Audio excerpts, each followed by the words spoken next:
Good morning, everybody. It's Ash here, and I just have a quick message this morning on performance and why we should be focusing more on performance and a little less on weight loss.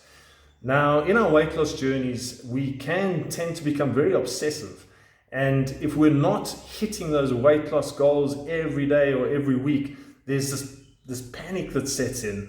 And that's when you start doing these irrational things, like you resort to your 500 calorie a day diets, and you up your exercise intensity and duration, and you have these incredibly restricted diets with this massive exercise load, which ultimately just leads to burnout, it leads to injury, it leads to illness and just general frustration. And you keep stopping and starting, and you never quite get going. So I'd like you to shift focus and look more at performance, because in order to reach the goal, there has to be a process, and performance is about the process. If you're performing optimally and those baby steps towards the goal are going well and they're on track, you're going to get the goal. You just have to be a little bit patient. If you are performing badly because your choices in terms of food are wrong, your calorie intake is way too low for your energy output, you are not going to hit the goal. You're going to be frustrated every single time. So what I'd like you to do is look at performance, and whatever it is that you're doing, whether it's in the gym or whether it's running on the road or training for a triathlon or CrossFit, be a little bit scientific in terms of your performance and how you measure it.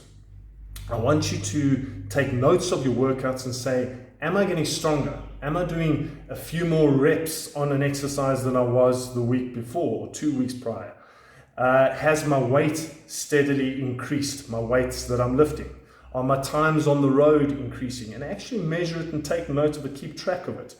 And I'd like you to also, on a scale of 1 to 10, rate the way you feel in those workouts.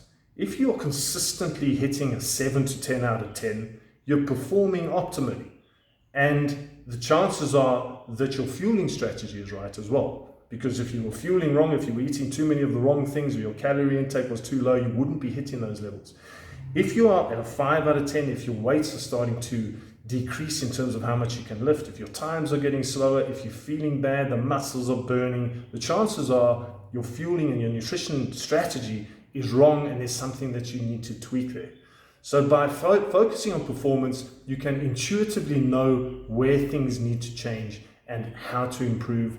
And with a bit of patience and with a consistent progression and going on an upward spiral of getting those 7s to 10s out of 10s, you are going to get the results that you're ultimately looking for. So focus on performance, measure those performance variables, and have a little bit of patience, and you will get the results that you're looking for. Thanks. We'll see you later.